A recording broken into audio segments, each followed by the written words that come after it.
right, good evening, ladies and gentlemen. Welcome to the September 18th CROA Board Workshop. This time, I'd like to call the meeting to order and like to have a motion to adopt the agenda. Motion. I'll tell you what, I guess I need to do public comment first. Is that right? All right, let's do the public comment period first. Mr. Finnegan, you sign up number 1.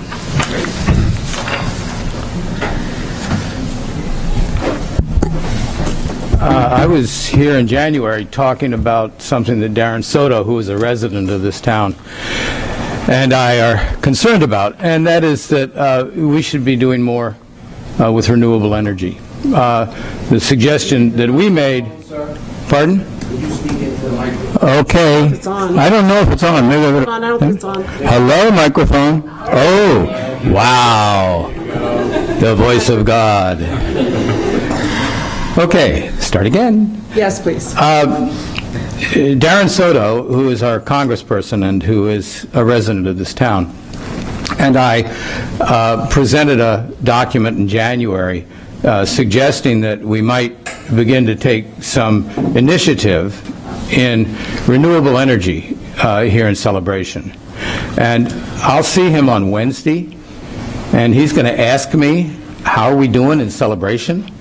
And I would love to be able to tell him, well, there's a person who's going to be responsible for this, or they've set up a committee, or something like that. So I've got another copy of the document that I handed out. It's a little bit updated. For instance, when I spoke to you, there was one solar co-op in Florida. Now there are 14, and they've installed tens of thousands of solar arrays on homes all over the state. And I think in the aftermath of Irma, it makes sense for us to seriously consider ways to allow our community and to help others to have energy even when Duke or FPL is not functioning properly. So I'll pass this around, and I'd love to have somebody get back to me before Wednesday if possible, and let me know if there's any interest in solar initiatives within the community. I'll talk to the board and get back with you. Okay, thank you. I think one problem that I see is the way I understand the federal law, and again, I've only looked at it in passing a while back, is it applies to governmental entities, which we are not one of.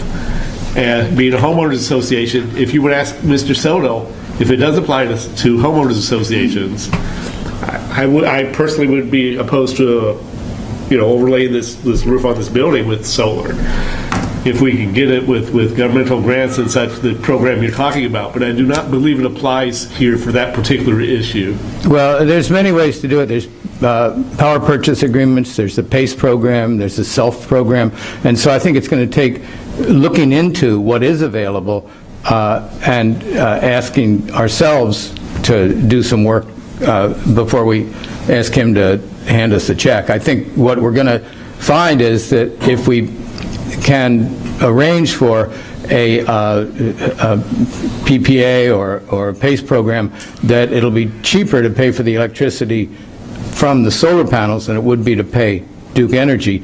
So all we have to do is get over the hump of that initial investment. And that's where PACE and PPA and SELF come in. So I think it takes some research. Thank you. Okay. Who do I give these to, or do I just... Yeah, take 'em. Sure.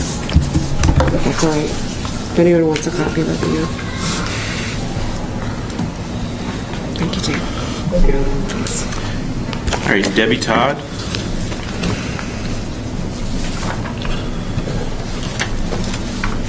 Hi, good afternoon, everyone. Debbie Todd, 905 Beak Street. I have heard about the soccer fields in town, and I just have a few questions about the building of the soccer fields. I understand they're quite expensive, and I did some research on my own, and it depends on what you build the soccer fields with. But I wanted to know specifically why we're building these soccer fields. And I'm not against sports. I'm a certified athletic trainer, so I've been in sports all my life since I was very little. So I'm not against sports, but I am questioning the need for, Olympic-style facilities here in Celebration, and what benefit they will have to us as a community. We are a boutique town. As a matter of fact, there was an article in the newspaper the other day. Apparently, we're in one of the richest neighborhoods outside of Orlando. I don't know whether that's a good thing or a bad thing. So, anyway, but we're not really a kid-friendly downtown, main town. Y'all know that town down there. There's a large hotel there that's not kid-friendly, and it's not really a big hotel to handle a lot of people if we would have, we want to have tournaments or things like that. Our restaurants aren't kid-friendly, and so if we're bringing folks in to play soccer here, they would be eating and staying on 192. So I just, kind of question why a big facility. Small soccer fields are not bad, but, if you're going to have big soccer fields, that may mean more money, and then, what exactly is soccer going to do for us?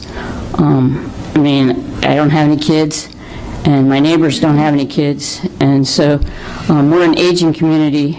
We could probably use a community center, I think a bus around town, to take some of us as we age to the grocery store, to the doctor, to the hospital. I think we need to think how we spend our money.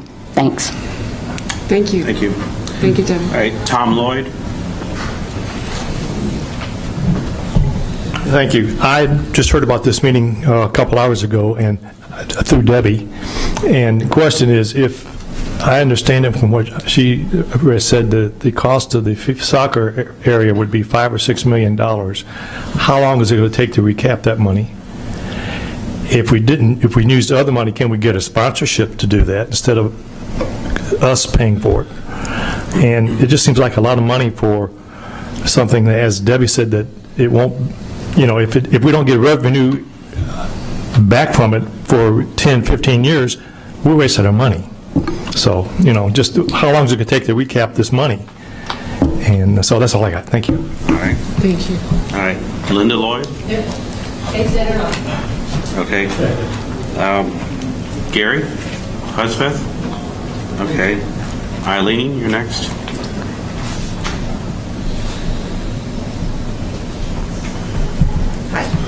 Eileen Barr, 1138 Mosaic Drive.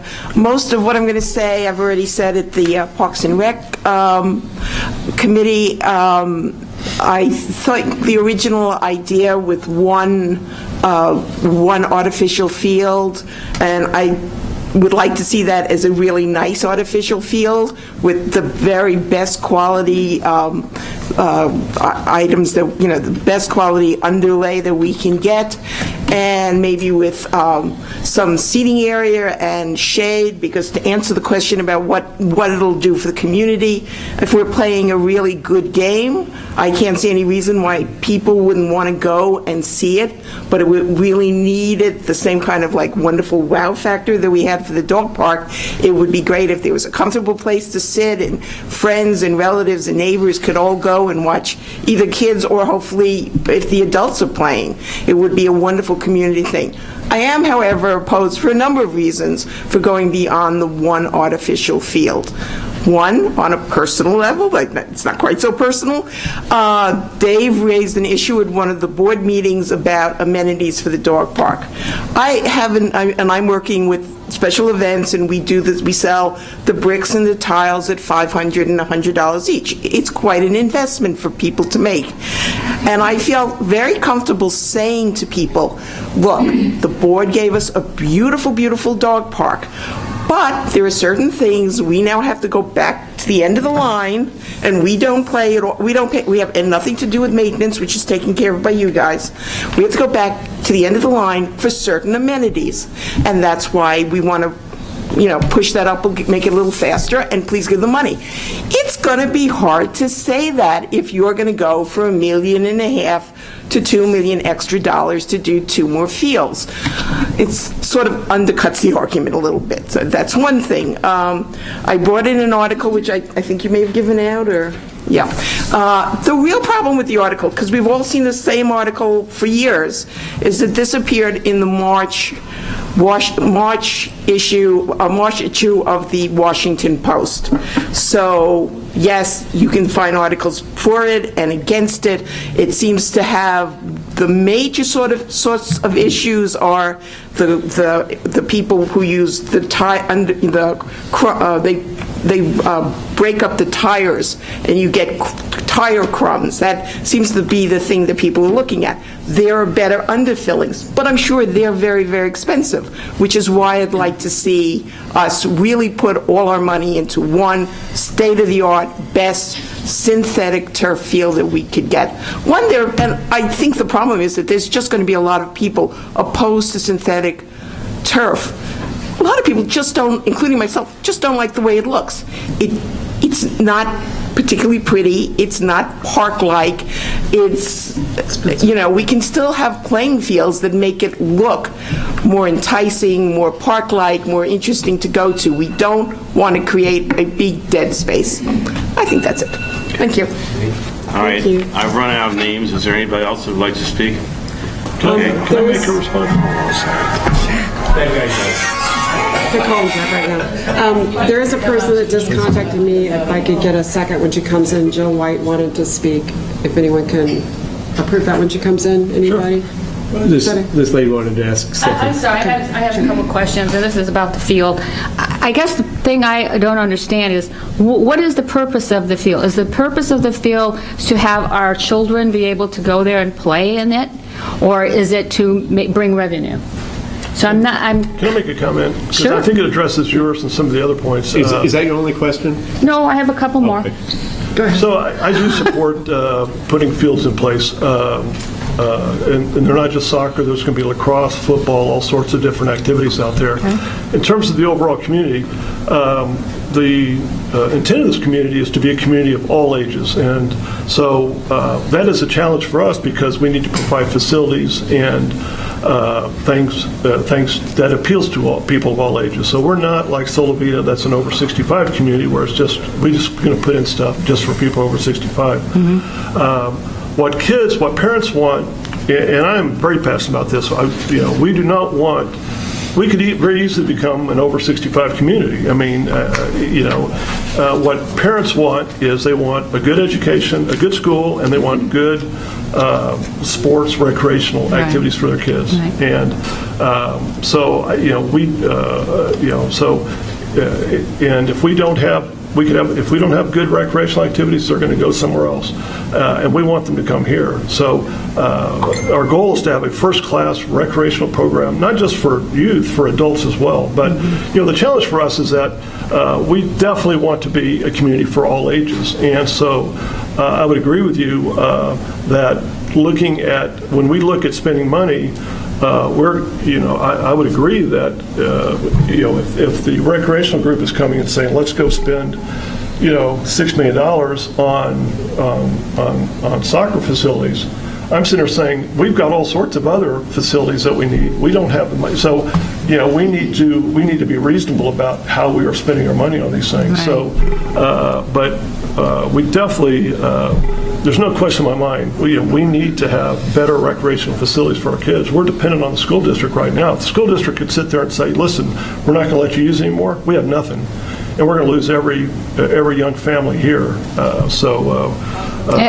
definitely need to move ahead on this. I agree. I'm not opposed to having that. I think we do need something for our children, absolutely, beyond a shadow of a doubt. I guess the question that I have is similar to some of the others. So how much money are we going to spend? Yes. And when does it become excessive? Yes. So that would be my thing. I'm not opposed to it. I think that's great, but we also need to kind of balance our budget. If I may, because I thought we were going to get to budget real quick, is the funds we use to pay for this facility comes out of our capital improvement funds. So if anyone that's bought a house in here recently, they paid an extra $911.40, kind of a buy-in for the last year and a half. That money goes into the pot. Second funding of that is the apartment rec fee. Every apartment down there on the boulevard pays us $305 and some odd cents, if I recall. Can't pull the cents up right now. Is it 303? I don't remember the exact change, but you're close. But around $305 per apartment. So if you have 400 apartments in one of the things, they pay us 400 times that 303. That comes up to us as part of the rec fee for those apartments. And then the third source of funding we have has to do with, we used to have a mortgage on this building right here. And the mortgage on this building went for 10 years or 15? 10 years. And when that mortgage got paid off on this particular building, we said, why don't we keep taking that money and set it aside to buy new things or develop new things in different parks or whatever. So those are the three sources of funding. Your regular dues that you pay, your $911.40 for a house that you pay to us, does not go for this building. Not that we don't want to be careful with every cent we have, Right. but I just wanted you to be aware of where the funding comes from. Okay. And I think just part of the issue is we started off talking about this at under 2 million and it's gone up over 5. So I think what she's saying is she's not questioning where the money's coming from. We know we have the money. The amount we're But the spending. question is some type of balance. Do we want to put this all towards one area? So Well, I'm going That's what we're here to talk I could be about. wrong, but you had more. No, you no, wanted- exactly She had right. more she wanted to say. I think we kind of cut her off. so- No, that's fine. I just, my biggest concern is that we have, I agree with in making sure our children have what they need. We also need to, we have an aging population. We need to do all ages and spend our money accordingly to help everybody here. And that's it. Yeah, I mean, but the bottom line, I mean, is that we're getting about $1 million a year from these sources. And if we spend $5 or $6 million on this, that's going to be 6 years before we can do anything else. So, Yeah. Well, I mean, and that's, hold on for a second. Let's wait, because we're going to see the numbers that we have right now, what it's going to cost. Okay, let's go. Yeah, so let's not make some Let's wild have the guesses. discussion. Let's go ahead and adjourn the regular meeting. All right, so Thank you. if there's any more Anything else? people would like to address the board, then, okay, so let's call the meeting to order this time. And I need to adopt the agenda, so, Motion to adopt? and a second, please. Okay, all in favor? Aye. Okay. So the first item we're going to do is discuss the synthetic turf versus natural turf at the Civic Court athletic fields. Steve, you got a presentation up there. Do you want to lead us through it? We'll just jump right into it. Okay. About a year ago, the board approved to initiate and to engage Mark with Hanson Walter and Associates and Danny Bumpus and Associates. Mark to do the engineering and design of the. I'm going to ask you to move the mic a little bit closer to you so that some people in the back can hear. Did everybody hear the first part, or do you want me to repeat what I said? Okay. To engage Mark to design and engineer the last piece of open property that CROA owns for development, which has been considered as the Civic Corridor. And then Danny has been engaged to be our owner's rep to develop the RFP and to design the building. The architect to design the concession/restroom with some minimal meeting space there. So we've worked through that process. I think we're at 95% completion on the design. The last question in place is, do we want to design the facility with 3 synthetic turf fields and have them listed as alternatives on the RFP? When we get the bids back and we see the numbers for what these things are going to cost, well, the board at that time could either choose to put 1 in or none in, or all 3 in. Or do you make the decision tonight that you want 1 and you want to move forward with 1 and put the other 2 as natural turf fields? So I asked Mark to come so he can give you just a quick overview of the design and where we're at right now. Then we can talk a little bit about forecasted funding and expenses for this project, and then any other questions that you have related to the overall Civic Corridor project. The only other thing I wanted to point out was that the reason why this took the next priority was in 2015 we had a task force that put together a master plan that compiled a few different results from a survey that was done, compiled results from a stakeholder meeting that was done in the community, and just some level of service in the community on where parks are located. And the number one item that kept floating to the top was a dog park. So last year we spent our energies and our resources on building the dog park. Well, this year the second item was the athletic fields at the Civic Corridor. So that's why we are working towards this. The next item on that master plan was expansion of meeting space, and it was to start looking at some splash pads at the different pools, but meeting space was one that floated to the top of that priority list. But I digress. We'll turn over to Mark, and he can tell you a little bit about where he is on the design with the Civic Corridor fields. Yes, good evening. I'm Mark Vincetonis with Hanson Walton Associates. As Steve mentioned, we've been working on this project for the past year or so. Steve's correct. We're about 90-95% done with the design of the soccer fields portion that you kind of see up on the screen.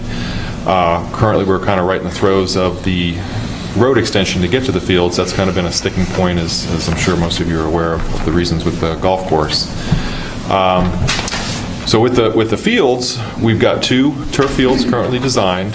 The 2 smaller ones, the ones closest to the rec building, if you will, or concessions building, and a third field, the larger one, currently designed as synthetic. We've been kind of toying around with the idea of going with the 3 synthetic. Doing so would require some plan revisions because the grading and drainage is different for synthetic than it is for natural turf. The slopes are flatter. You typically want to have more of a crowned type of field where one side of the field drains one way, the other side drains the other, versus natural turf. I'm able to drain everything in one direction and collect all the drainage on one side. And it's a little bit steeper just because it's natural turf. We've designed the utilities down to, to get to this area. We've got water, we've got a lift station with a force main, we've got reuse, we've got electric, we've got telecom, we've got lights proposed around these fields. I don't know if you'd want to call them stadium-style lights, but probably something similar that you see over at the high school.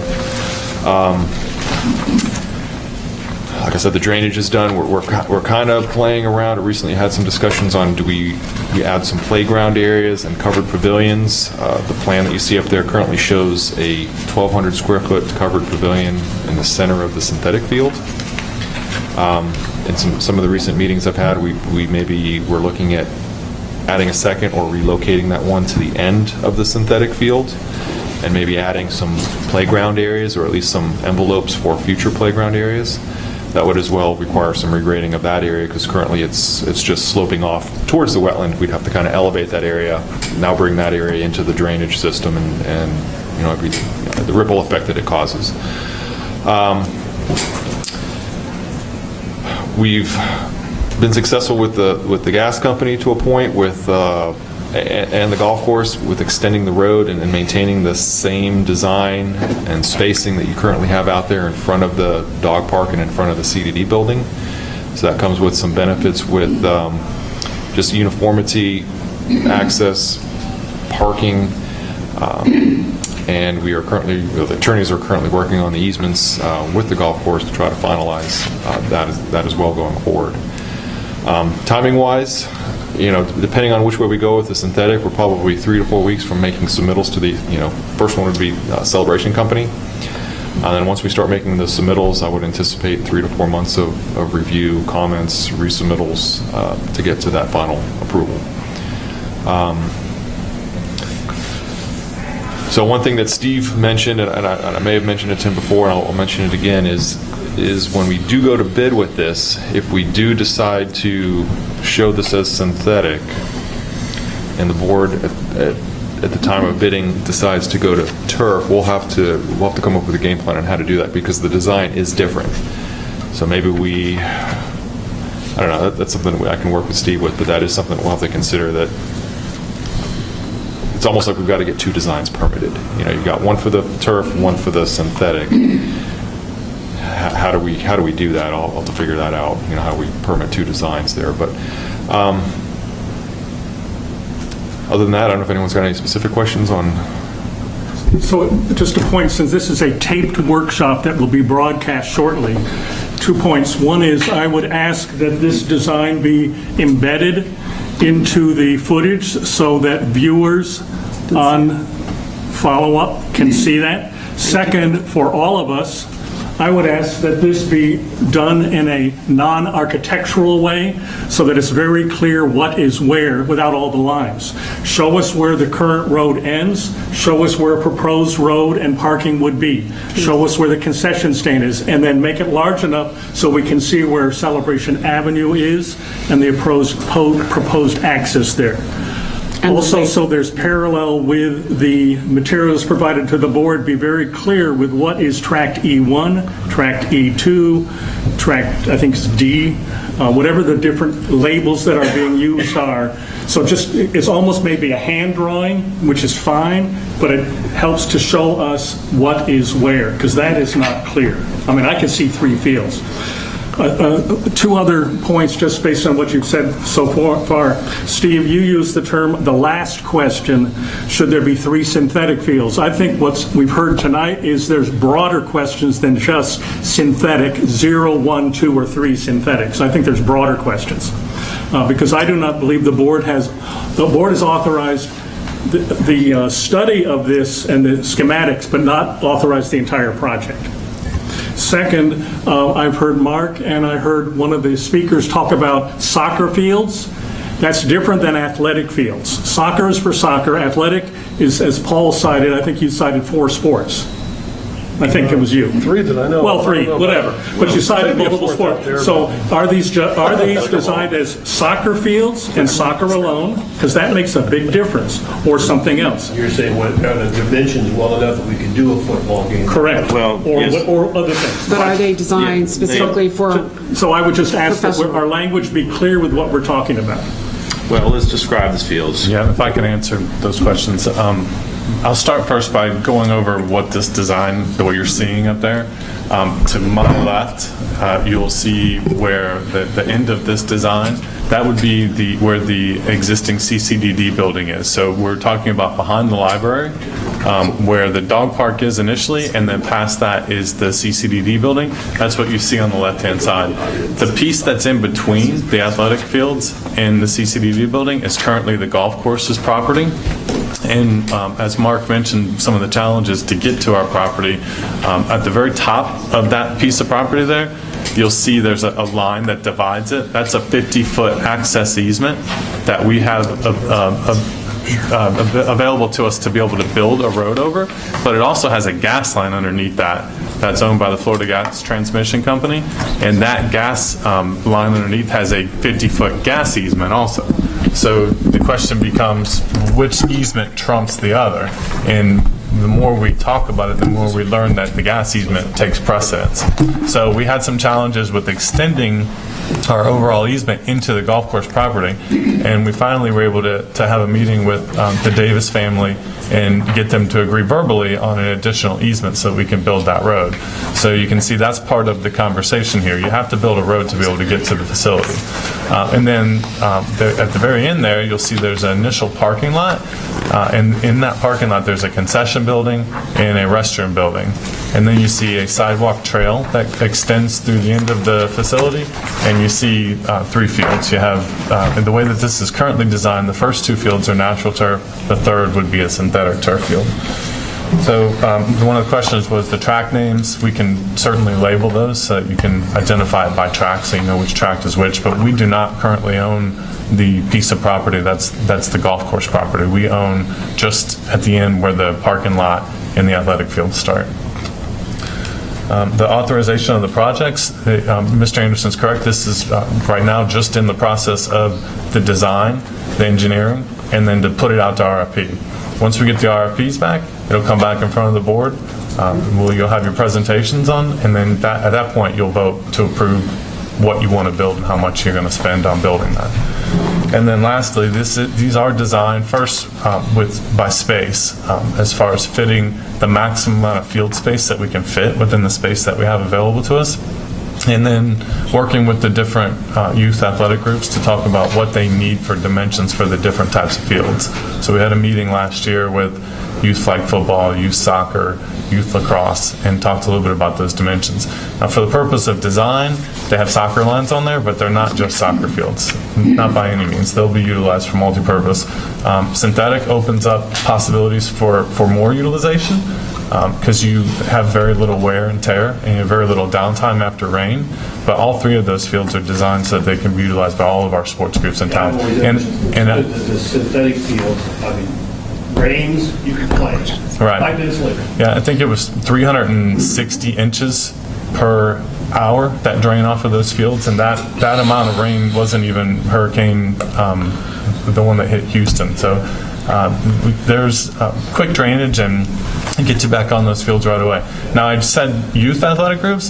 The dimensions are also there so that adults can play on those fields also. So whether that be ultimate frisbee or adult soccer, adult flag football, the possibilities are endless for the type of sports you can play on rectangular fields. It could even be used for open fields. So if you just want to go and have a pickup game, you can do that also. So I think that addressed all your questions. Are they large enough, though, for example, if the high school wanted to use it for their football games, is it large? They have artificial turf on their field. The large field that we have right now designed as synthetic is a little bit short, I believe, of a full football field. So tackle football, probably not the full, but it could be utilized for a practice field or for games if they modify the size of the fields for that. I'm just thinking if there was something happened to their field, they could have an alternate place to go. They have a brand-new field down there, just been installed this last year. Yeah, I knew that. Jack, myself, Steve, and Mark did a field trip down there, talked to their athletic director. We went out on their field. We saw how they had it lined, I think 4 or 5 different ways. They have purple lines and white lines and yellow lines and something else, I can't remember. But they had a line for all different sports on that particular field. It got me a little bit confused, but that's just me. But we did a field trip down there just to see what it was like, to see how the turf came back up and everything like that. And maybe the board, sometime before we go forward with this, wants to go back down on a day, set it up with our athletics director and go down and just see that particular field. Because until I saw that, and I saw a cross-section of the company that built the fields, how it's all lays, I had no idea Is that what quality of field we're looking at? It would be the exact same quality of that field.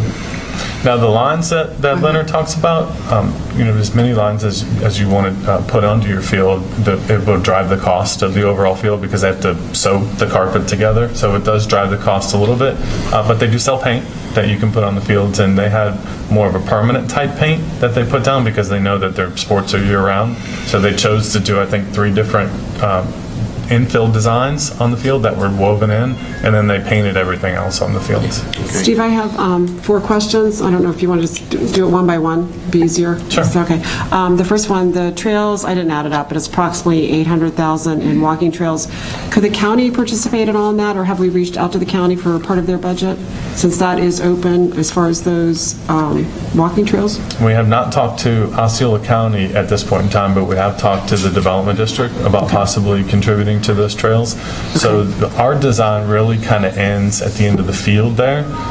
For a connector, we've approached the Development District to see if they're interested in doing that part of it, to build the connector down through, and then the boardwalk that will cross over the canal. And as Mr. Anderson mentioned, where's Celebration Avenue? It's to the right of that boardwalk and that canal, from where I'm facing the actual design. So, so if you were coming out of the North Village, you were facing that area, it would be to your... Right across the street at the stoplight. You just go across the street, and then there would be access there. If, again, we hadn't forecasted in the funding for this project. It was a CDD project that we approached them and asked them about their interest on. So at this point in time, it's part of the dream, but it's not part of the final design that's going to go into the RFP for CROA. Could that connect from the high school library area all the way through to the North Village for the high school students, possibly? No. It's nowhere near there. No, but I'm trying to think the best. I mean, we have sidewalks down there. We have, I mean, it's down there. We'll wait on that one. The second one, on the synthetic turfs, the estimate was 1.82 million. There's a 10% contingency. Can you tell me what that 182,000 for? Is that just for different bids, or is that for? Okay, so I just want to make sure I'm understanding your question. It's on this athletic field complex cost estimate sheet that was sent out today? Is that what you're asking? It's just on this, the synthetic turfs, it showed an estimate for 1.8 million if you did 3 fields, or 606 if you did 1, and there was a 10% contingency. Right, and the number that was originally in there was 1.6. The number that was on the estimate included a 10% contingency, and I believe that as when it comes to estimates, that was just added in there in case there was anything that we missed, if there's any issues as they're putting the field in. So just like wiggle room. Is there anything else? That's typically, yeah, just with any cost estimate, you typically like to have a little contingency in there, just there's unforeseen things, the design isn't permitted at this point, so there could be some additional adds there to try to help cover that. And I think it's important to state that these are all estimates at this point in time. Until we get an RFP, a bid back on the RFP, we won't know exactly what these costs are, but these are our best estimates. Right, absolutely. And then third, I have 4. Third was, could you ask, maybe Rachel could help assist, or Susan, who the board members were when that survey was conducted? I know who did the survey, but if you could ask who the board members were when that survey was conducted, and maybe an original copy of the question so we could see, did it ask about the arts, or was it just more sports unit, just for my benefit, and I don't know if other board members want to see that. And the fourth thing is, I didn't see, were there any benches or anything in here? Is there any type of viewing area for spectators? And also, did it include paving of the road? And the $5.8 million. The overall estimates that you have in front of you, if you look at on the first section, the road and the sidewalk, the $510,505, that is the paving of the road. Okay. And again, that's Mark's best estimate for completing that road. Any benches? There's not in this design. They're typically, when Mark puts together these designs, he layers them. So he'll do the overall design, then he'll do the utility design, then he'll do the landscaping design, and then the last part of the design would be any amenity items that we're going to include in there. So there's no landscaping either? No, there will be. That'll all be part of the overall. But it's not included in the $5.8 million price so far? For the estimates, I believe it was. I think landscaping irrigation is included in the estimates, but things like the benches, I think that's something that we probably have to kind of workshop internally to see exactly what we want to put there. I don't see it, but I might be missing it. Do you guys see it? Any landscaping or benches? You had it built grass. I think we had a landscaping line item in there. You got sod. Just a concession and a couple of benches. That's all, that's one sheet. This is athletic fields. Just sod. Yeah. So if you look on the Celebration of Civic Corridor CROA Track D1 athletic fields, the itemized listing of estimates, it's this one here in your board packet. So it's included? It is. I think he has $70,000 in there right now. $70,000? Trees and shrubs. Yes, it is in Landscaping? there. Okay. $70,000. How much do we do in landscaping just for the dog park in comparison? Because I know that's a much smaller area. I'd have to go back and look that up. I'm not sure. There's going to be landscaping requirements as we put this in, but I'd have to go look at that number. So I just know we had to do the trees and the bushes and the... Right, maybe the we buffer and... Can we also, can we check on that as well, just so we have some type of comparison? I know it's a different area, but the dog park, we know the size of that, and we know the size of this. Part of that's going to be based on TCC's requirements as what we are to do. I know. And currently, the golf course has, this isn't something they handed out, this is off of the GIS picture. The golf course has put in a buffer right through here already of plants. I never go out on the field, I can't see them necessarily across the field. They've already got one buffer set in that they put in, I think the guy said 2 or 3 years ago they put those in. Right. So that's really a flexible and fluid number as to what's required by the celebration company, but we won't know about until we get to permitting through them. And the other question that Debbie asked, I just want to make sure I answer it, the additional amenities, bleachers, benches, those types of things, that will be added before we finalize. So I think that's part of that last 5% that we need to add. Can I add on to that, though? In the last 2 years, I've attended cross tournaments in Farmington, New York, and also in Denver. Nobody has bleachers or benches, okay? All the parents bring tents and chairs and all that stuff. you don't want bleachers, they get in the way. It's because if you ever sat in a bleacher for a whole game, it's the most uncomfortable seat We're you've going ever to sat sell in these your little life. cushy chairs, though, for a fundraiser to one help or pay two for the would probably be 5.8 million. Yeah, you can get I figure like 60, 70 years we'll have it caught up. You can get a sports chair from Dick's for $5, and it's a lot more comfortable than a bleacher seat. So if we go back to Debbie's first point on these walkways and trails, assume that they're not there. All right?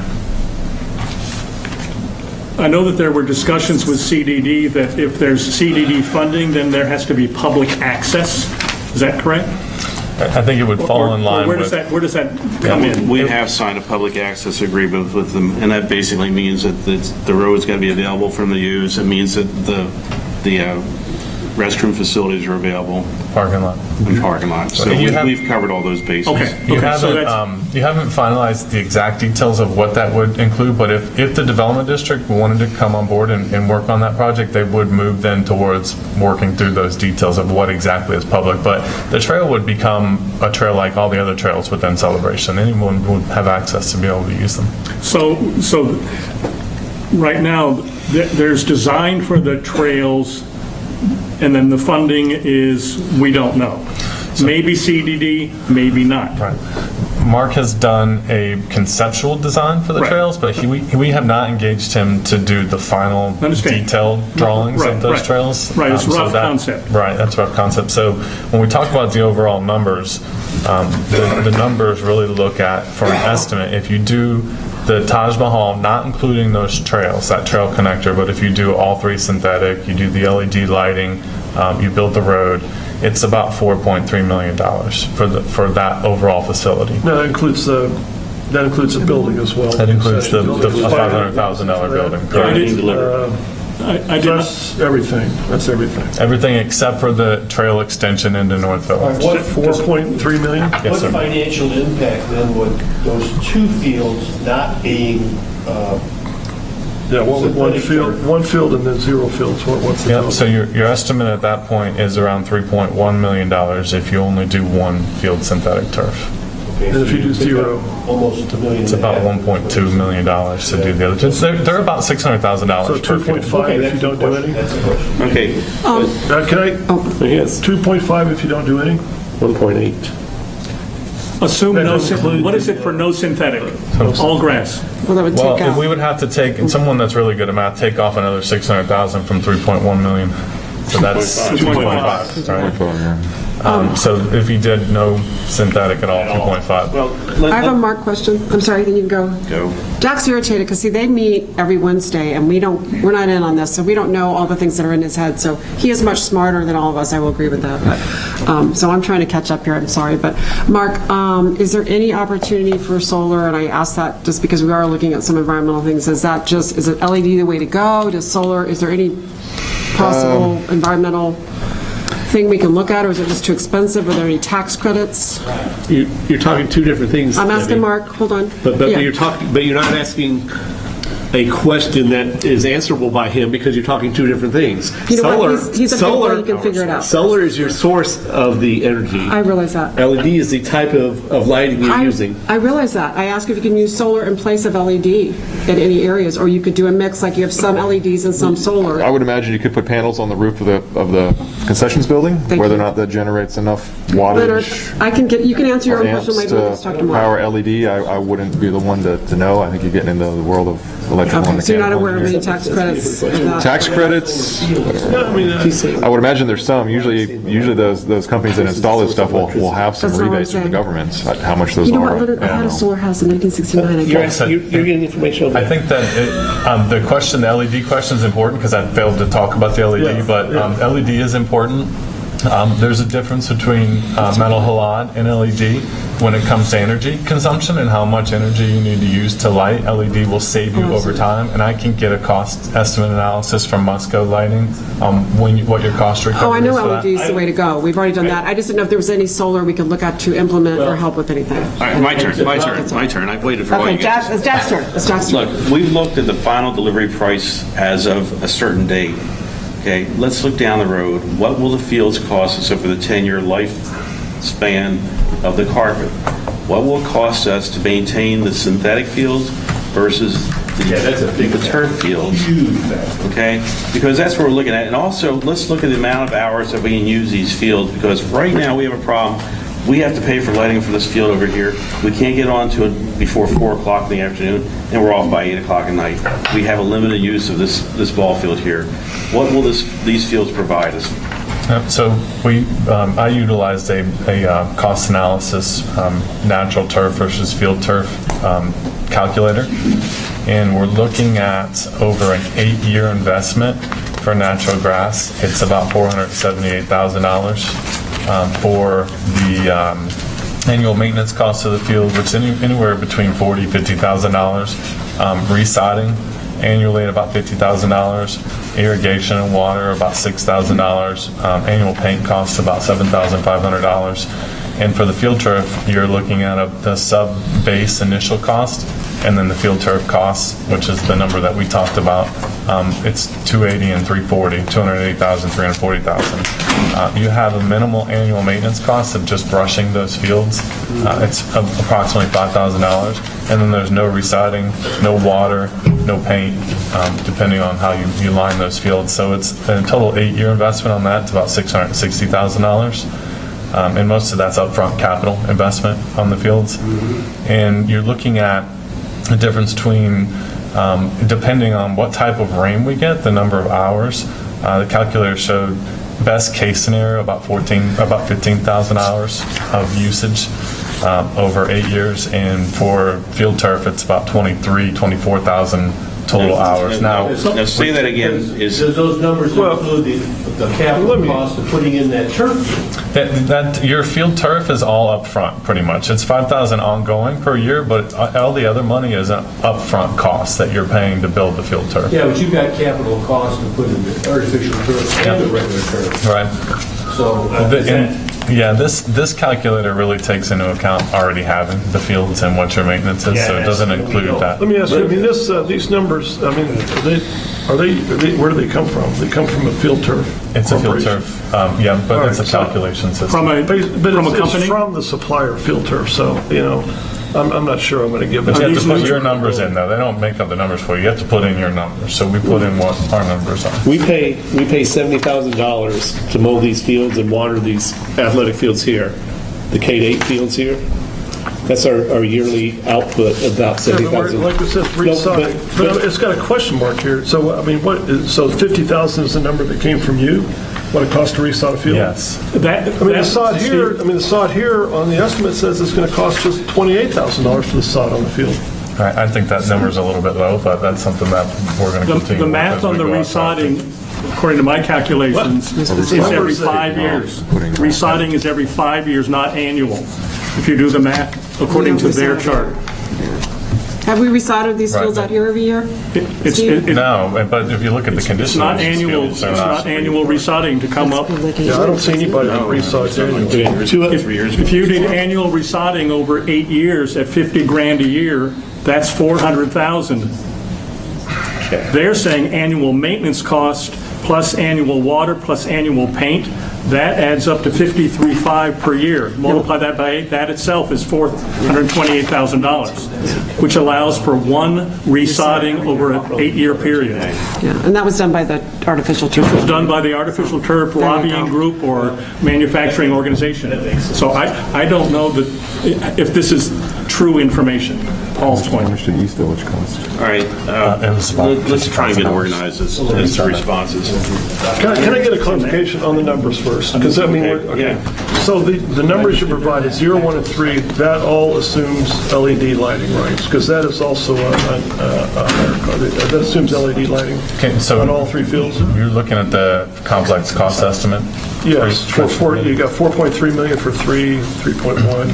That assumes LED for regardless. That includes the $425,000 for LED. Okay, and understand the LED upcharge is $425,000 for all 3 fields. That's $150 whatever. So what is the justification for spending an extra $150,000 per field for lighting? What is the justification for that? I think for LED, you're looking at energy savings over a period of time. What is the payback period on that? It's probably around the same as the turf, around 8 to 10 years recovery for that. But you have an instant on and off for that. You can set them through online. You can turn them on and off online. And a metal halal bulb takes about 15 to 20 minutes to warm up. We experience it all the time on the baseball fields where they'll shut off and then they have to go and turn them back on and flip the breaker. And it takes about 20 minutes before they can resume the game. So LED you can turn on individual lights, you can turn on all of them at the same time. So it gives you that flexibility of quicker on and off. In terms of the quality of the lighting, is it the same? The quality of lighting is better. And then Can't you aim an LED better than you can? yeah, that was the last item. Is just that there's absolutely no spill from the playing surface. It all stays on the playing surface as opposed to a metal halide. You're going to see glare throughout outside of the actual playing surface. So it really keeps the spill from bugging the neighbors. Okay. So if I may ask, as long as we're on LED lighting for a moment, the $425,000 he just talked about is to light all 3 fields with LED. Correct. Would you take a third of that or a little bit over a third of that if you were only going to light one of the fields and leave the other 2 dark at night? He designed the poles. In other words, you stub out Right. the electric for all the rest. Yeah, but some you of the don't- poles are shared. Some of the poles are shared, and you probably, you'd obviously have some more initial infrastructure that could maybe be pre-wired to other poles that aren't installed initially, as well as the additional heads that would have to go on the poles in the future. My thought is to plan it as if you're going to put them up eventually, stub them all in just how they're going to be, and then light one up. How much are we going to use it during those hours? I think it's a And fair. that would be That's a good question. a cost trade-off for the first year. Build the infrastructure, don't complete it. It's not conceivable that we'll be using all 3 fields every night, you know.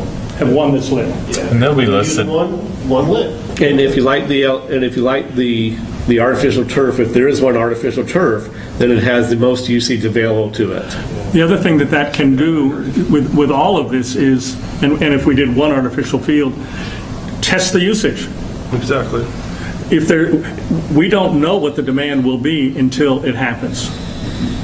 Yeah, and the plan was to list the LED lights as alternatives, and it's kind of picking and choosing what you want when the RFP comes back based on those costs. So if you say we have a number in mind that we don't want to go past, we can look at either phasing in the construction altogether or picking and choosing from the To me, alternatives. it's not as much the number as it Mine would is be the... $2 million. Well, obviously, we want to do, spend as little as possible, right? We want the benefit, but where I'm agreeing with what people are saying is that we don't know what the usage is going to be. So, and part of the justification for synthetic, for LED, is this heavy usage that we don't even know about. And I don't think, based on what I've seen, is that, if we start off with 1 artificial and 2 regular turfs, to me, with a $28,000 cost for the turf and $5,000 for irrigation, so, even if we go, say, 5 years from now and say, listen, the demand is really there, we really need to go this way, well, we've spent $30,000 putting this turf in that we don't have any use for, but it's, that's a small cost.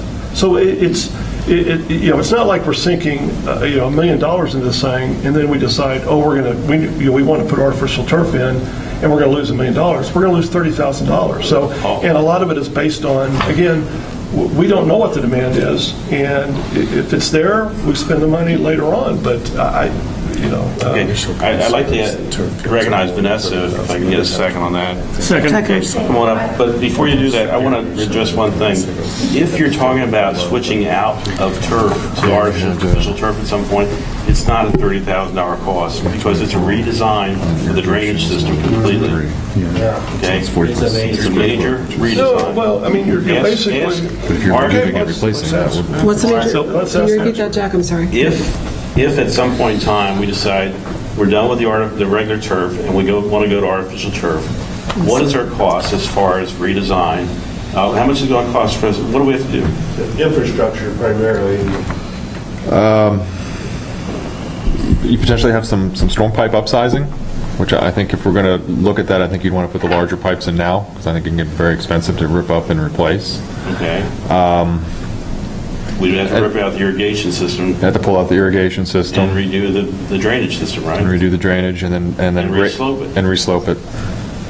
Yeah, but that's all the $600,000 that, Well, I mean, it's, I'm questioning, how much does that cost us to do something like that? I mean, that's a consideration. The other consideration I have that I'd like to consider is that we have limited use of fields, okay? If it rains, we're toast. If we have to let that field rest for a week or 2 weeks, okay, because it's been overplayed. 2 weeks? Is that realistic? Yes. 2 weeks? Could be. Okay. Depending on the Why amount. don't you get some of those little dryers like they have on the TV? we don't know. We don't know. Well, that was one of the reasons we looked at artificial turf, is it gave us greater usage of the fields per dollar. Okay? Well, sure gives us greater use. Okay. It costs a lot of money to do that. I know, but it's a greater availability. Do we need it? Yes, we don't have a field we own. If you have a good drainage system, I don't agree with you that if you're in a low-lying area like where the high school is, they have a problem. But that area is higher over there. If you have a good drainage system, it drains and Yeah, but still, if it rains, you can't use that field. Vanessa's standing, can we let her Okay, talk? so Mark, yes, I'm sorry. Go ahead. I apologize. I was here, thanks, I just wanted to make sure that I was here to answer any Can you questions. use the mic? I'm sorry. I would for be happy to. Thank you. I just wanted to make sure that I was here in case there any questions came up on behalf of the Recreation Committee, because we just had this conversation, obviously, a couple weeks, whatever it was. I do. Yes. Look, let me backtrack really yes. quick. A couple of comments that have come up that I want to make sure that we clarify. And I think it's been done, but just from the perspective of the Recreation Committee, I wanted to clarify. Again, it's not just soccer fields, they are athletic fields. And I think it's important for everyone to understand that. It's easy to label a specific sport, but that's not the design. Mark, when going through the design process, has tried to make sure that it's not just soccer, but for everything. And that was something when I was on the board that we were all very adamant about. The second thing is, because of the cost of the synthetic fields, that was something that was just brought up to our rec committee. The rec committee recommendation was to only do one synthetic field and make the other two turf. And the reason behind it is understanding the rec committee's job is not just for athletics, but it is recreation for all ages. And if we are to take up all of the capital on one specific demographic, then we just shot our wad on the other 2/3, back to the point that has been made before. So I think it's important when the board is discussing this, that you go back to what the rec committee had recommended, which was just do one synthetic field. At the end, the reality is there's a laundry list of things that the board wants to accomplish. It's not just fields. It's once we're done with we still need money left over, although one question that came up out there was, there is a constant infeed of funding into this particular account. So it's not like we're spent and we don't have any more. It's constantly being refed. But it's the job of the rec committee and the board to make sure that as it's being refed, we're redivvying it out into a new demographic. So feasibly, at least when looking at the math, once we're done with the rec field or with the civic corridor and we have those 3 fields allocated, we probably won't be revisiting that again until it's about time to discuss what we're going to do with the civic corridor again, because there's so many other things on our priority list. So I feel like I hear what you're all discussing, but I feel there needs to be a little more focus on what your ultimate goal is tonight. Was it to figure out if you want to do one field as synthetic turf, or was it to do all 3? Recreation Committee is recommending you only do one. The lighting, why would you invest all the money in something when we have dark from 5 o'clock until whenever, when most of our winter sports are happening? I think you're nickel and diming things that don't need to be nickel and dimed. We need to look at big picture. You're not going to revisit it. The reality is you're going to end up investing all this money on something that are not going to be usable, and you're not going to be able to go back again in another 3 years and put more money in there, because we're going to be fighting another battle about something else that just came up. So stay focused on what your ultimate goal is, which is, what do we want to do with the civic corridor? We want to do whatever it is that the board decides. Keep in mind what the rec committee is not just looking at the civic corridor, we're looking at the entire list of things that want to be accomplished. So that's just my soapbox. You, Debbie, did you have any specific questions? Was this from you? No. Who was that from? Eileen, yeah, it was not from the committee. Thank you. I appreciate this. I know the recommendation, I understand now, was the one synthetic and the rest Turf. Regular turf. natural grass, whatever. I've read a lot of the Washington Post articles on this, and there was another series that I read, like last year when I was bothering Steve before we were just putting in the playground, and I was very opposed to Long Meadow Playground losing its sand and grass. But you were there for that battle, but I lost that one. But I will just say in my personal opinion, I am very opposed to artificial turf. I also, just real quickly, and I know we'll revisit this, I just feel this approaching 6 million, 7 million is I agree. More than I can totally agree with you. And I don't think that anybody on the committee is recommending that dollar amount. Yes. So I don't know what happened, because we were originally talking about under 2, and it just seems like this exploded. Hey, Steve, I need to get this. What is the final dollar figure? If you were to do all 3 fields synthetic, Yes. LED lights on all of them, the concession building and the road, it's $4.3 million. So not anywhere near What are we $6 missing? million. Because we've got different So figures. who came up with the 5.8 million? Yeah, let me just say too, if you were to do only 2 of the, or only one of the fields synthetic, it's 3.1 million. I think the additional cost is when you start talking about if you wanted to purchase the golf course land, if it was available. It's including costs for building up the other piece of land, which is on the other side of that canal. For a parking lot or for ingress and egress off of Celebration Avenue. That, it really is not part of the master plan. The master plan that was developed in 2015, that doesn't show up until 2023. So that's way down the road for us to have that discussion. Unless that plan is reorganized and it's pushed up, but right now it's not until 2023. So I came up with the total of $6.98 million. 6.98. That includes if we were to purchase the golf course piece, if we were to build that parking area, and that also includes the walkways on our shoulders, because how many parking spaces are down by the fields? If all 3 were occupied, those several dozen parking spaces would not be sufficient. Therefore, you need walkway to a new parking area. That's why that's there. That is the grand scheme ideal. 6.98. We need to, and then we need to decide if we're going to do that. Can I see your figures? I'd like to see your figures. I sent them to the board. He was sent to the board. And then Steve has adjusted that. I sent them to the board yesterday afternoon. I mean, And then one technical question. I don't even know if the parking area is paved, because I could not couldn't find find parking paving, being yeah. paved. I couldn't find it either. I'll let Mark answer the parking and talk to you about additional parking.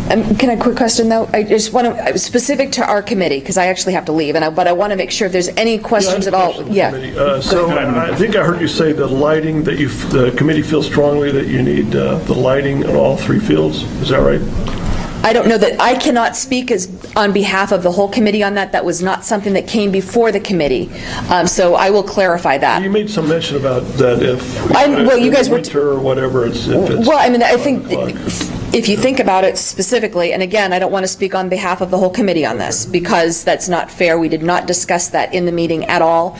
But I think it would be fair just to generally speak. The reality is kids get out of school at 3 o'clock, 4 o'clock.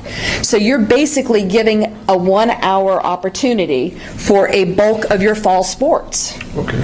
So you spend all this money on something that the kids can't even use during the evening hours, which is the only time that the kids can actually even play on it, So you're other than saying we weekends. need to Other than weekends. They need to be lit. The only lighted fields you have in town are at the baseball I mean, fields. I go over There's like no Winter rectangle. Park, and they have, similar to us, they have limited field space. Right. And everything is, they're playing at 9 o'clock. And we did have, just for reference, I think I'm not sure, but as a reference, the previous board, when I was on it, we did go through and evaluate the pros and cons of using LED versus regular.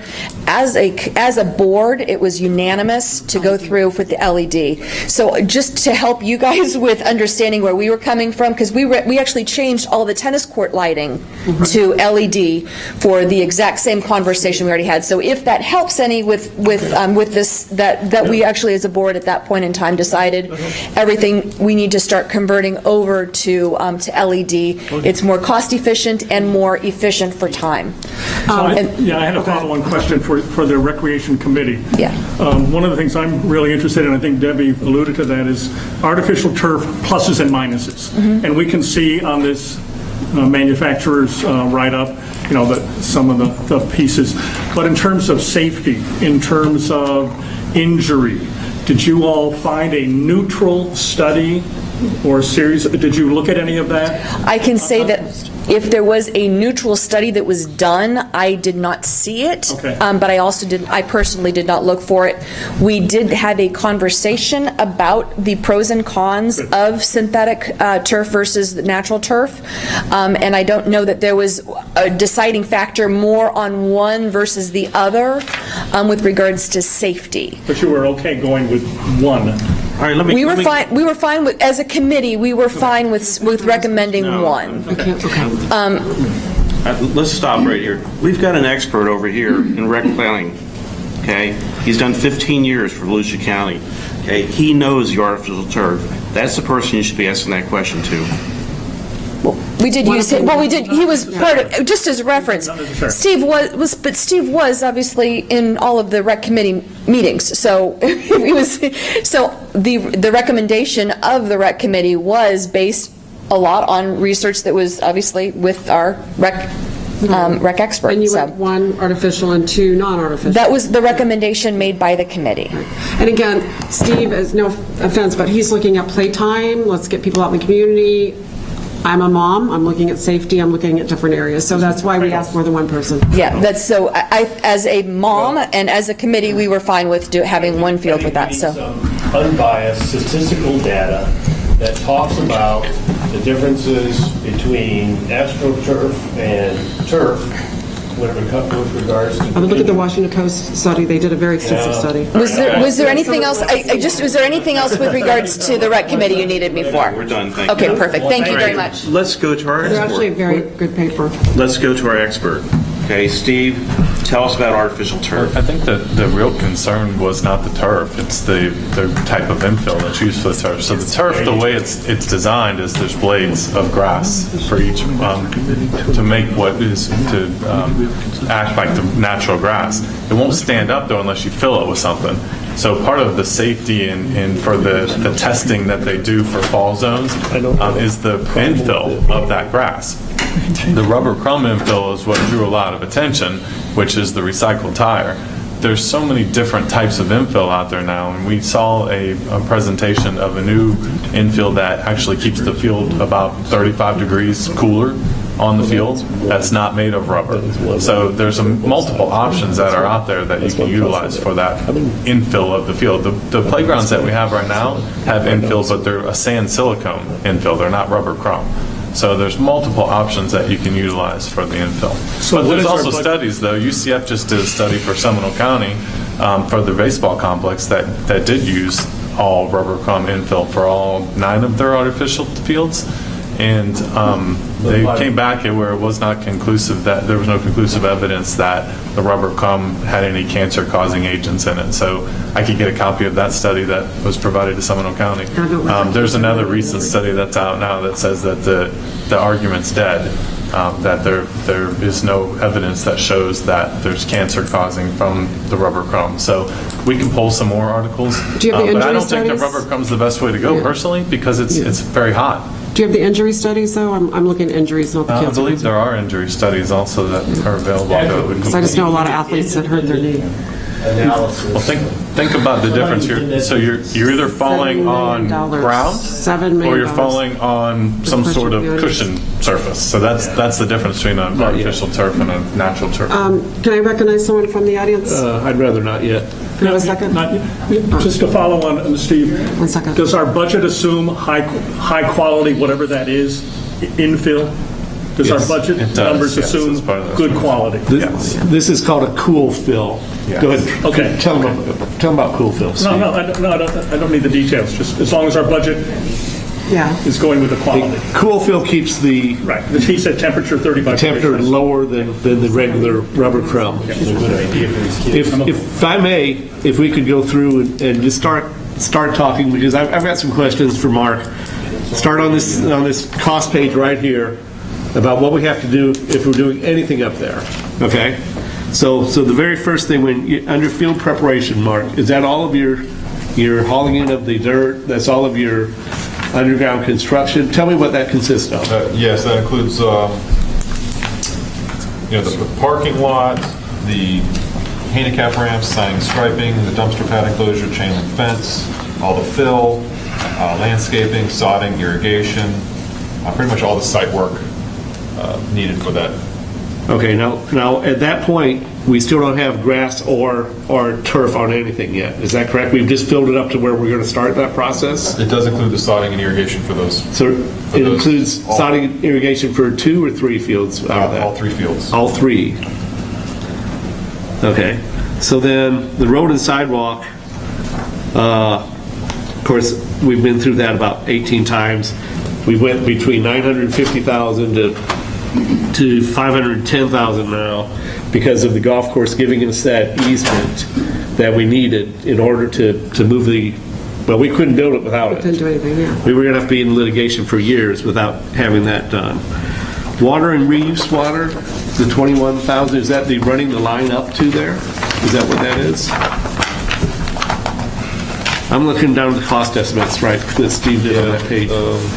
That was on page 2. I'm the right on second here, page. Steve. I know, but those numbers were compiled from Mark's original numbers into one sheet that David put together. So those numbers are the itemized breakdown that we originally put out in the board packet. It's on the second page Yes, of the board packet. so that water reuse that Leonard's referring to is that running of the water lines up to the stub out areas, or?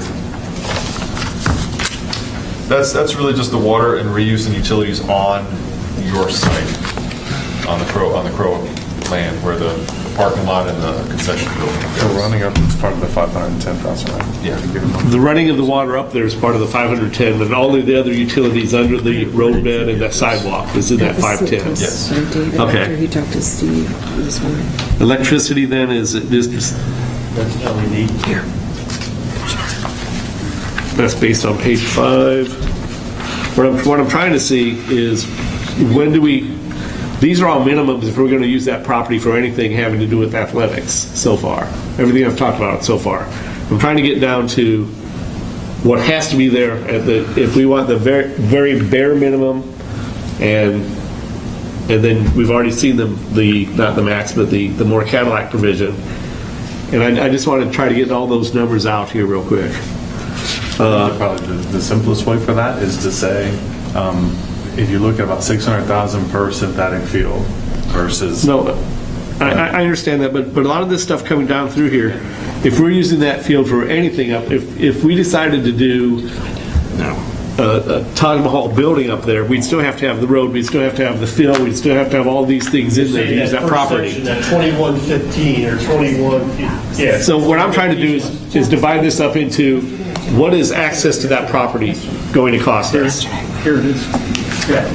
And that's that whole first section. as a single number. Yesterday, Chris.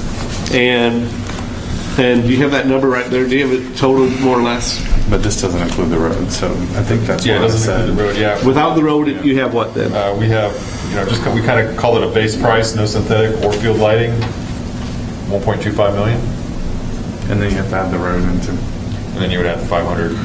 So we're at 1.8 million more or less, just to use a very basic field up there, because we have to come through, we have to subgrade it and everything. Something else that the audience probably doesn't know is we got these lands for free from the Celebration Company, and they have certain restrictions on what we can do with them.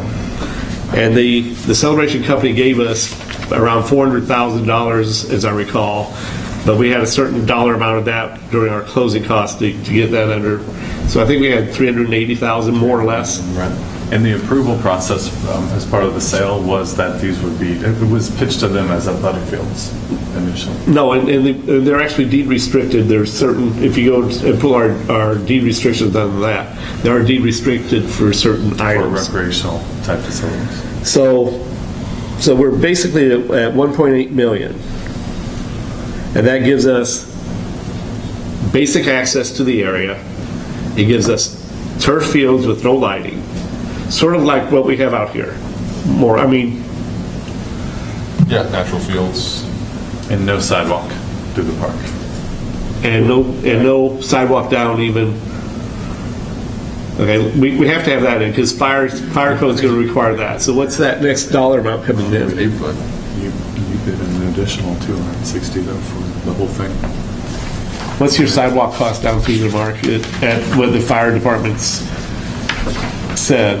Well, I guess we haven't finalized that. I think we want to try to challenge that a little bit, but. Okay, what was it as drawn? That's right. Just for an 8-foot concrete path along the fields, $21,000. 1,000 feet of 21,000. Oh, okay. 262. That's a separate one. That was a separate altogether. So we have basic fields, no light, and no bathrooms or anything else up there at that point. No concession stand. That's what I'm saying. No bathrooms, no concession stand. Yeah, no bathroom would be included. So we're pushing. We're not quite to 2 million, but we're pushing the $2 million mark there. Did you say no bathroom? That's not included in the 1.8 million yet. And part of it is the amount it's cost us to get access up to there. Well, I'd rather have a bathroom than artificial turf, I'm sorry. It's just... He's going about it incrementally. And what I wanted to bring in the middle of this is down below here. I'm going to go ahead and in our meetings with Mr. Davis, I will call him that because I can't remember his first name. Jack. He's the owner of the golf course, and they own parcel D, which is the parcel between the CDD building and the track that we have. I mean, basically, if you took this out of it, this is CDD here, this out of it, that's the parcel D that they own. And in our meetings with him, we were looking to get an easement from him so that we could basically have our cost of a road. Our cost of a road at that point was $980,000 almost. It was unbelievable by all the things we were going to have to do to try to get a road through there without having that easement. And through his grace, he agreed. We don't have it done yet. We're doing it through our attorney still, to give us an easement, and that brought the cost of the road down by over $400,000 to get that done. So the second part of that meeting, he mentioned possibly being willing to sell that parcel to us. And he said, what is it worth to us? And something I think we should ratify, Steve can send it out, is ratify him getting an appraisal guy done. An appraisal will cost about $4,000 for that commercial piece up there to see what the commercial value of that particular parcel is. Because if we buy that parcel, some of the things we've done, additional parking could come this way. There would be room for a future civic center up on that parcel. I mean, to put that amount of money out right now when it might be available, the owner said it's available for a price, and we don't know what that price is yet. I really feel like we should move forward and at least get an appraisal on the property and see where we are versus what Mr. Davis wants for it. And I would put that before we even turn a shovel on the dirt up there first, as far as the first money that's coming out of what we're spending, because they're not making any more land in Celebration. We'll never be able to buy the 3.1 acres. It's a 4.03 acre site, but about 0.9 acres of it is that gas line easement. But we'll never be able to buy 3 acres in Celebration anywhere. It's not for sale anywhere to buy.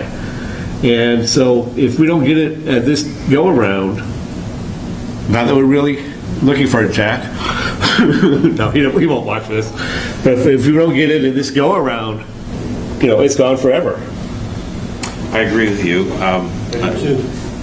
And I think it's a valid point. We should approve going to get an appraisal of that property and then see if it's a price that we can possibly buy it for. We cannot vote in this meeting. We do not call it that way.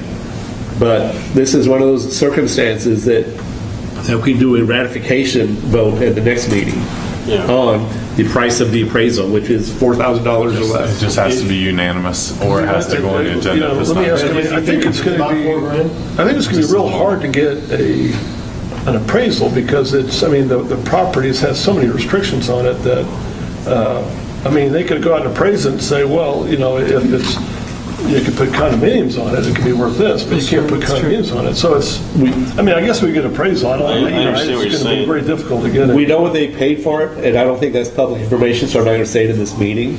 Yeah, we got the sale price, but Steve has come up with a person that does appraisals of this type. So I think it'd be worthy of us to invest the $4,000. I think as a due diligence, if it's favorable to us. Well, it may be unfavorable to us, but on the other side of the whole equation, say for some reason the appraisal came back even less than what they paid the Celebration company for it, and they did this transaction back in 2007 or 8. Say it comes back even less than that. Well, this is still our only opportunity. So you have to go, oh gosh, should we try to stick with the appraisal? They're just going to say no. We have to entice them with enough to actually purchase it. If we ever want to see any kind of a civic building up in that area, and it would also include where we have our parking of 50 here, we can do another 50 this way into that lot then. So now we have 100 right next to the thing, plus these 100 can be used on this civic building also. You'd be multiple use of a lot of things up there. We're already running. Honestly, in our priority list, I would say spending $1 million on parking space, that's pretty low priority. So we got to look at what our priorities are. And, again, the most we're getting is $1 million a year. So if we're looking at, putting all our other priorities back another year, for a parking lot, then that's, personally, if he's willing to sell it to us for a couple $100,000, I'd be interested. But, if it's $1 million and if it's, a year's worth of putting our projects off again, I wouldn't be interested in it. So. I think we'd all agree with that, though. Okay, all right. No, we don't have a dollar amount at all. He would not give us one, and we didn't want to. I think it's embarrass ourselves. Venture one, regardless of the result. Just to know.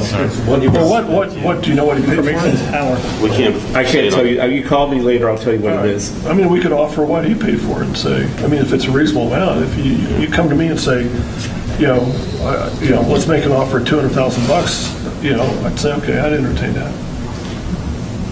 I don't even know if we need to get an appraisal. Again, the appraisal is going to be, I don't know what that does for us.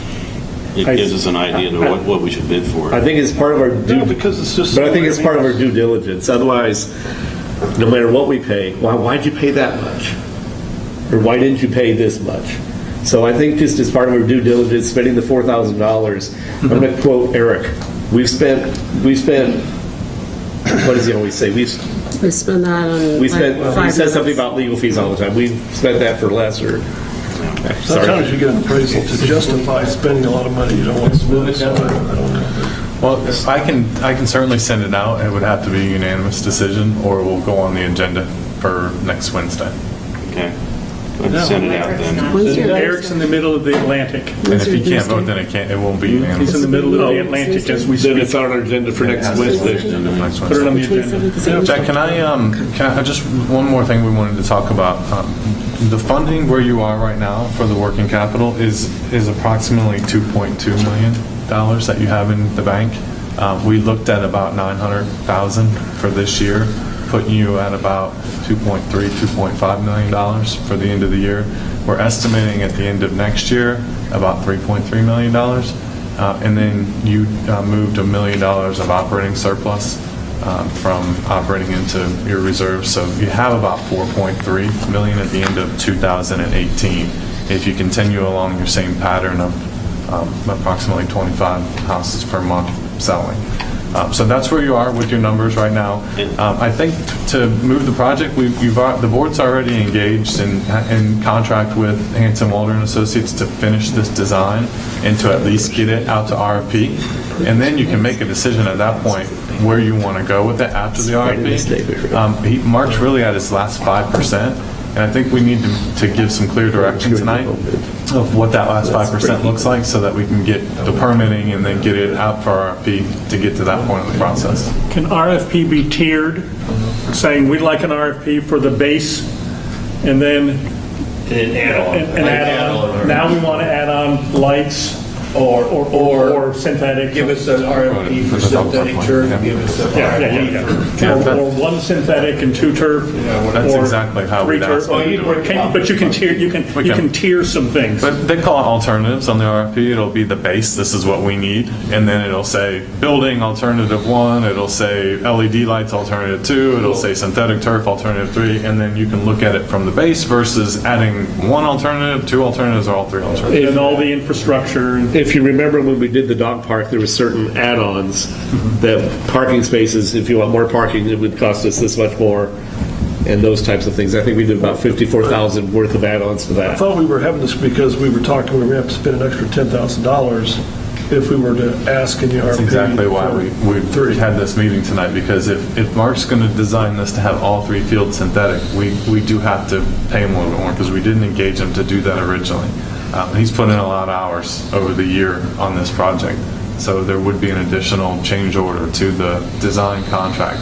Now, if the board is not in consensus that you even want to go down the path of 3 fields, then it probably doesn't make sense to spend the additional $10,000 on design, and you let him finalize the design where he is today. The design now is 1 synthetic and 2 turf. Correct. I think it's worth it to get the alternatives, quite honestly. You know, it's going to be around $4.3 million. We have a recommendation from the Recreation Committee that, and they recognize the different needs of the community of one artificial turf. To me, I'm between 0 and 1. I mean, 1 would be the most I would ever consider. So I have no interest in going down the path of 3. I think we could add 2. On down the line if we find that we have the need, but to me it'd be a waste. I don't support at all even doing 3. Could this be another example of add-on where you say in your RFP that the synthetic turf fields 1 and 2 are being considered, and this would be the amount that would cost to do that? Or do you have to design that into the stuff that you send them? Is that what you're saying? He has to design that because it does change the grade and Yeah, it does change the grading a little bit, although we might be able to talk to Field Turf a little bit and see, you might be able to get maybe a more budgetary number at that point. We're all kind of sitting here around $600,000 a field, so regardless of how I grade it, that number I don't think really changes too much. But for permitting purposes. But for permitting, we've got to show the county and show TCC what we're going to build so they can inspect it. So I'd agree with what Paul said, which I think is the same as what Vanessa said. 1 synthetic, 2 regular grass, and I think that's what you've already designed. Is that correct? So a maximum of 1 synthetic. Just so we have diversity there. I'm going to be the lone wolf. I'm sure I can't go with this project at 7 million or 6 point whatever million. No, but it's not. It's not there. It's not that number. Maybe we need to look at some better numbers. 3.1. Well, but you need a road, you need to prep, even if we take out the golf course, even if we take out whatever, even if we're at 5 million, we started at under 2 million. I cannot spend that much in residence money. You're not listening to Steve. He's talking about 3.1, 4.8. He's not talking But about what's he leaving out? 6.8. You're leaving out concession, you're leaving out the concession stand, you're leaving out the road? I'll restate it again. If you're talking about building everything, from the road, concession, all 3 synthetic fields, the LED lights, the sidewalk up to the boardwalk, not doing the connection, but just up to the boardwalk, you were looking at 4.330920 as an estimate, so $4.3 million. If you reduce the synthetic turf fields down to only 1, it is $3.1 million. Another 1.1 million. So And no then take 5 away or no lighting 6. for 2. Lighting, only have lighting for 1. My numbers are in. Well, no, you need lighting for other. Again, I think what Dave and I are saying is that. Winter time when they can't use the field. But can I just clarify Here's what for... Dave and I think what we're saying is that the max that we would be interested in is Can you show me the numbers? 1 synthetic field, 2 regular turf, and all 3 LED lights. So that's the max. So 3.1 is the max, but that the bids would come, everything below that, at the minimum would be all fields natural, and what would you say, I mean, no lights, or would you have, what would be the minimum? Can I just state, though, so you've already engaged and you have a contract with Mark to design these at 1 synthetic, 2 natural, Yes. with LED lighting as an alternative. So there's no point in saying right now that you don't want LED, because you'll get those numbers when you get the RFP back. Yeah. We've already paid him to do that. Right. So what we're talking about right now is, do we want to pay him another $10,000 to design to have 3 synthetic fields versus just 1 synthetic field? No, no. That's the question that's on the table. No. You got 3 that says no. No. So the other 4 Steve, I just have a question. On the document you gave us, on the board work packet, where does it come up with that total number, the $4.3 million? It's a combination of the athletic fields with the total roadway in general, and then it's a combination of the drainage, the sanitary, the water and reuse. So all these numbers the lighting added up then? It's all from the estimates that Mark provided to us. They're just you're just looking at them in a different way. I did the format no because it was 8 pages of numbers. Yeah. I made it in 1 page. No, Yeah. that's an So- addition. Those are just add-on Can you things. explain what we're leaving off to get down to his? So the question, Yeah. So here's part of the question I hear going on right now. Correct me if I'm wrong, Paul. You said you would be okay with the 3.1 million to build as it lies on the drawings right here, right now. Yeah, and Which is what and the main Mark's reason is that the already- Recreation Committee, who has spent the most time looking at this, and, we're leaving I off disagree with you. something. They've spent the least amount of time looking at Wait, this. let me finish first. well, So you're yes, that would be, that was my understanding of the original intent, and that is something that, based on the numbers that come out, the maximum I could support. Okay. Anyone else want to throw? And that presumes no walkways to North Village. Correct. That's correct. That's a No CDD walkways project. paid by, no walkways paid by CROA. It could be, or could be Steve, a let me future add-on for CROA. let me see where we can go on this. Okay, with 1 artificial turf field, 2 regular turf fields, what's our bottom line cost? We're giving you an estimate today of about $3.1 million. Okay, question, does Wait, that I'm not include the done. concession stand? That's inclusive Yes. of all that. Concession All stand. that. That includes the concession. It doesn't, you can't add that up unless. This It is is. It's in his, here. that's not his. But this number matches right here. So $3.1 No, million. Debbie, I think we can go with the numbers. I think 3.1, it does do. All right, $3.1 million.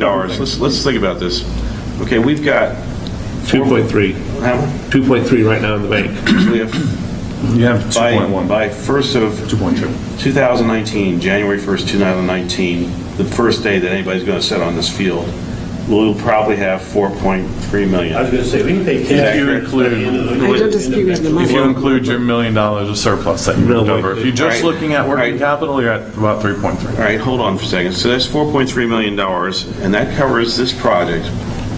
That leaves us $1.2 million available to purchase that additional land and begin a building in the civic corridor. Is that correct? No, I think your math's off. Just give me a second. It can't include the fill? We've got 3 more months right now. We're probably at the end of this year looking at being close to $2.5 million in the bank. Plus 0.9 million for the following year is 3.4, plus $1 million in the bank, 4.4. Yes. So Okay. I can see 3.5 in the capital and that operating that we switched Well, over. what I'm saying is, okay, if the board is willing to go along with the thought that we will consider purchasing that land at a reasonable price, and then moving forward with a building in the civic corridor, then I would be fine with doing 2 brighter turf fields. Okay? Does anybody else have any interest in doing something like that? I'm interested in that. What did you say, Paul?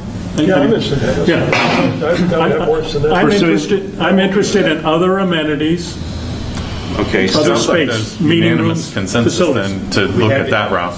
Continue down the path that we're going right now with So I the wanna athletic get- fields and then explore that route I want to also. get the appraisal estimate done, the appraisal done, and we want to make an offer based on the board's consensus on what we should offer, and see if we can buy that property. I'm good with And if we that. can, It's sort of, if we don't now. I don't know, I've got questions. we might be able to have a civic center by 2020. I haven't seen any I think so. I think so. The way we're going right now, the athletic fields are going to be 2020, but I have 3 questions on the numbers. Whenever you want to answer them, otherwise I'm a no. It's fine, you can ignore me. Don't say no yet, just Oh, I said I have answer 3 questions. questions. Answer questions. Okay. The 3.1 million, that includes no additional detailed planning and design studies, correct? What? I'm not sure I understand the Because question. they're below the, okay, I'm at 3.1 million, which is the number we're talking about. Yep. Below that is detailed planning and design studies. So there's no inclusion in that 3.1 million of any planning or No design studies. surprises later is where you're Right. going.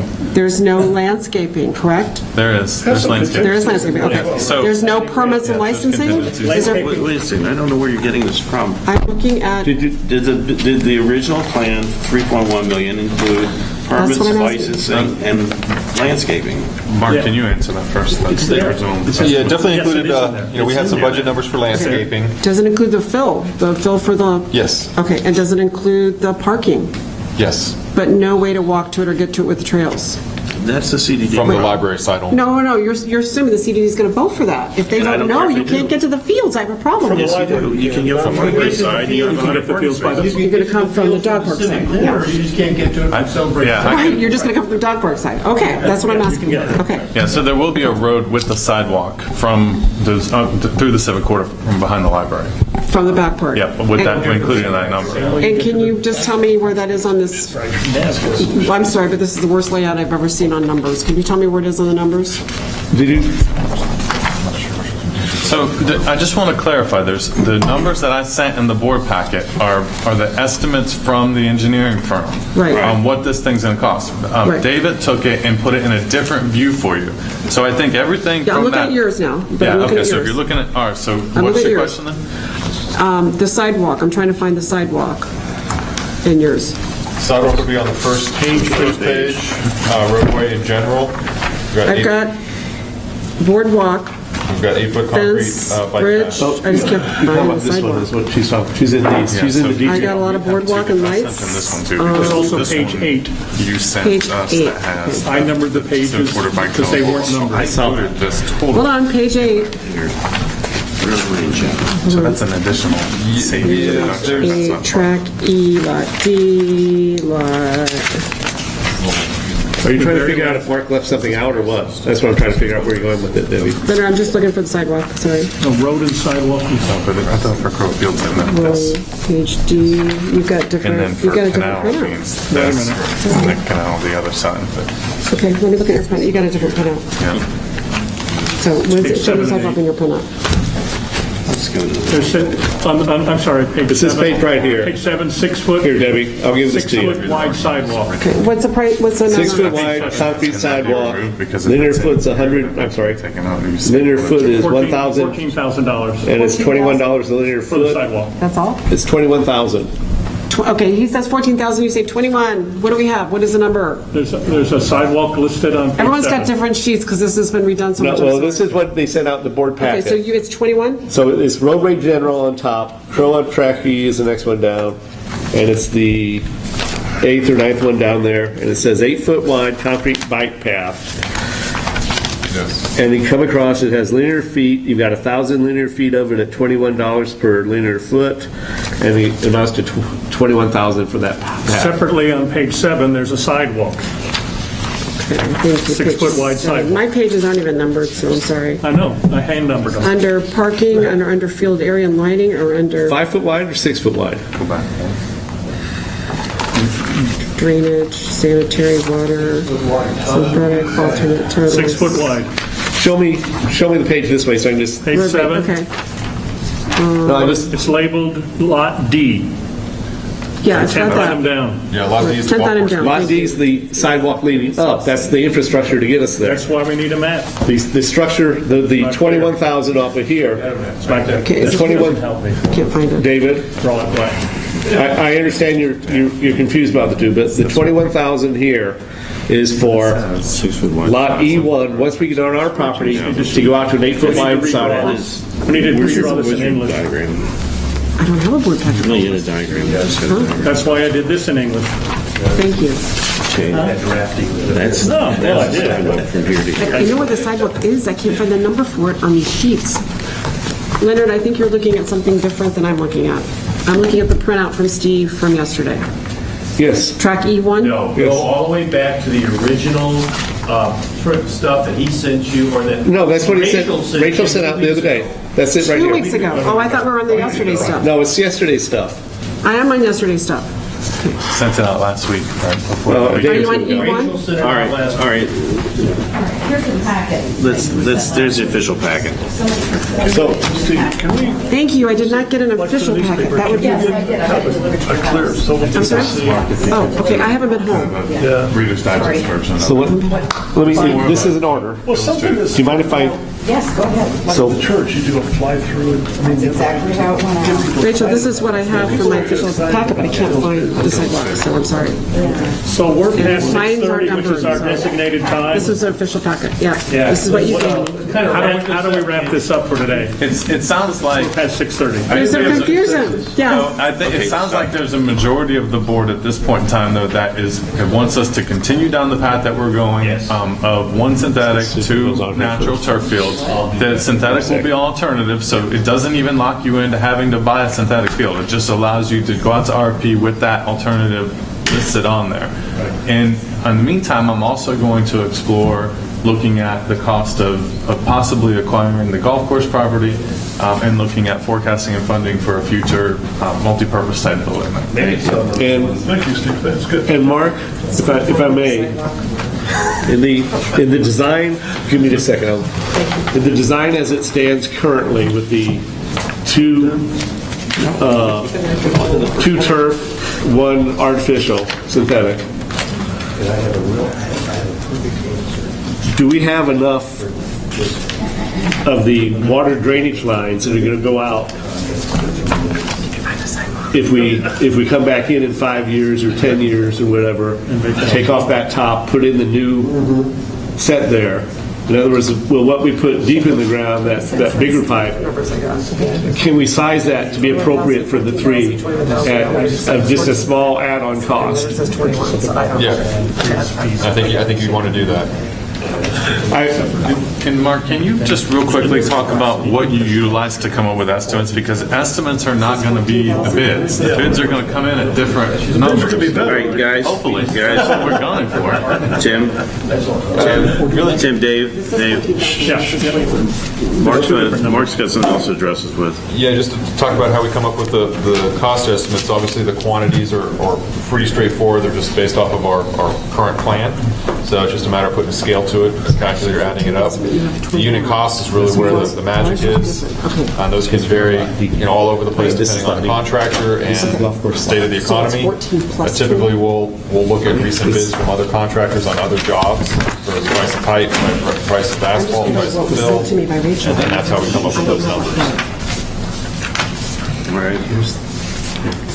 All right, good. We could send it out to 8 companies, and you could be all across the board, depending on where they are when they've been in UC. Okay. Absolutely. All right, finish this topic. Go on. We have one more topic. Can we defer that since we're over time? No, let's, No, we're over time. I understand. I'm finished. No, 6:30 was our time. I think we need to honor that with other commitments. That's another half hour. I don't feel prepared to move on. We can bring it back to the next workshop. Do another workshop. It's not urgent. It was not an urgent item. And I'm missing data from the packet, that's part of the review. All right, so then, I'm missing part of it. to have a motion to adjourn. Second. We are adjourned.